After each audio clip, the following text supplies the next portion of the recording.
আমি বিএনপি ভারপ্রাপ্ত চেয়ারম্যান জনাব তারেক রহমানের বিবিসি বাংলার যে সাক্ষাৎকার ছিল সেখান থেকে তরুণ প্রজন্মের প্রতিনিধি হিসেবে আমাদের যে চাহিদা ছিল সেই জায়গাটা নিয়ে একটু কথা বলতে চাই। সেটা হচ্ছে যে ওনাকে যখন জিজ্ঞেস করা হলো পররাষ্ট্রনীতি সম্পর্কে, উনি উচ্চারণ করেছেন সবার আগে বাংলাদেশ।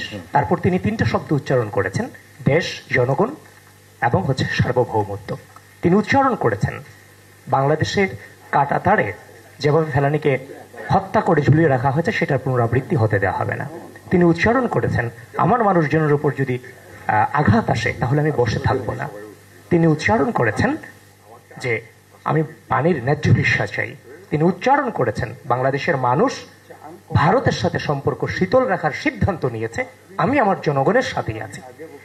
এই যে সরাসরি সর্বোচ্চ ব্যক্তিত্বের কাছ থেকে পররাষ্ট্রনীতি সম্পর্কে আপোষহীন মনোভাব, সেটাই বাংলাদেশের জনগণ, বাংলাদেশের তরুণ সমাজ চেয়েছিল।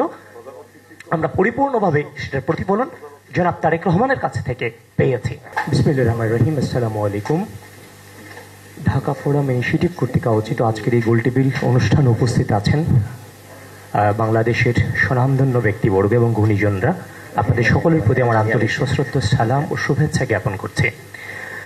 আমি বিএনপি ভারপ্রাপ্ত চেয়ারম্যান জনাব তারেক রহমানের বিবিসি বাংলার যে সাক্ষাৎকার ছিল সেখান থেকে তরুণ প্রজন্মের প্রতিনিধি হিসেবে আমাদের যে চাহিদা ছিল সেই জায়গাটা নিয়ে একটু কথা বলতে চাই। সেটা হচ্ছে যে ওনাকে যখন জিজ্ঞেস করা হলো পররাষ্ট্রনীতি সম্পর্কে, উনি উচ্চারণ করেছেন সবার আগে বাংলাদেশ। তারপর তিনি তিনটা শব্দ উচ্চারণ করেছেন, দেশ, জনগণ এবং সার্বভৌমত্ব।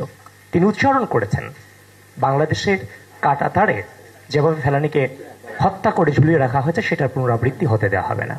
তিনি উচ্চারণ করেছেন আমার মানুষজনের উপর যদি আঘাত আসে তাহলে আমি বসে থাকবো না।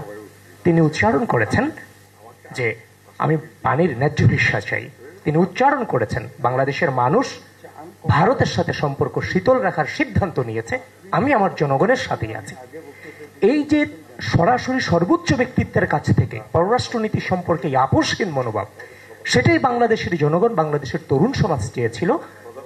আমরা পরিপূর্ণভাবে সেটার প্রতিফলন জনাব তারেক রহমানের কাছ থেকে পেয়েছি। কারণ আমরা বিগত দীর্ঘ দুঃশাসনে আধিপত্যবাদী অপশক্তির যে নির্মম নির্যাতন ছিল রাষ্ট্রের প্রতি, সেটা দেখতে দেখতে এই তরুণ প্রজন্মের পররাষ্ট্রনীতির প্রতি অনেক আগ্রহ আছে। সেখানে তারেক রহমান এ দেশ, জনগণ এবং জাতির মতামত সেটা তারেক রহমানের মধ্য দিয়ে প্রতিফলিত হয়েছে। তাছাড়া এখানে আরেকটা জিনিস এসেছে যে ভবিষ্যৎ বাংলাদেশ কিরকম হবে। দেখেন, একটা বাংলাদেশ, একটি স্থিতিশীল বাংলাদেশ খুবই দরকার। রাজনৈতিক স্থিতিশীলতা ফিরিয়ে আনবার জন্য বাংলাদেশ জাতীয়তাবাদী দল তার যে 31 দফা ঘোষণা করেছে, সেখানে তারা শুরুতেই কিন্তু সংবিধান সংস্কার কমিশনের কথা বলেছে।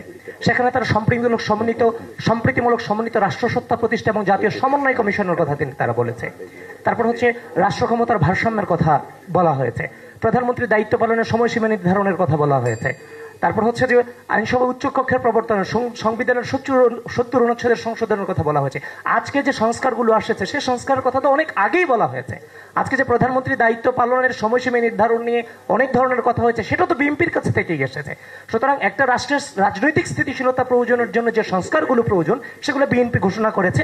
তাছাড়া রাষ্ট্রের স্থিতিশীলতা বজায় রাখার পাশাপাশি রাষ্ট্রের যে উন্নয়নগুলো প্রয়োজন, যেমন 17 নম্বরে মুদ্রাস্ফীতি বিবেচনায় শ্রমের ন্যায্য মূল্য নিশ্চিতের কথা বলা হয়েছে। তারপর যে জাতীয় স্বার্থের অগ্রাধিকারের ভিত্তিতে সবার আগে বাংলাদেশের যে নীতি সেটা ঘোষণা করা হয়েছে। ঠিক এভাবেই 23 নম্বরে যুবকদের জন্য বলা হয়েছে আধুনিক যুগ উপযোগী যুব উন্নয়ন নীতিমালা ঘোষণা করা হবে। তারপর শিক্ষা ব্যবস্থা নিয়ে 24 নম্বরে বলা হয়েছে। ঠিক একইভাবে 25 নম্বরে ধরেন যে আপনার স্বাস্থ্য, 24 নম্বরে নারীদের ব্যাপারে বলা হয়েছে, 25 নম্বরে শিক্ষা, 26 নম্বরে স্বাস্থ্য। এভাবে প্রত্যেকটা নীতি কিন্তু বিএনপি বলেছে। তো সুতরাং আমরা আশা করি বাংলাদেশ জাতীয়তাবাদী দল 31 দফার আলোকে যদি রাষ্ট্র বিনির্মাণ করে তাহলে এই রাষ্ট্র একটি স্থিতিশীল বাংলাদেশের দিকে যাবে। তবে সর্বশেষে কথা যে আমার আগে আমরা, আমাদের আগে দেশ, ক্ষমতার আগে জনতা, সবার আগে বাংলাদেশ। সকলকে ধন্যবাদ।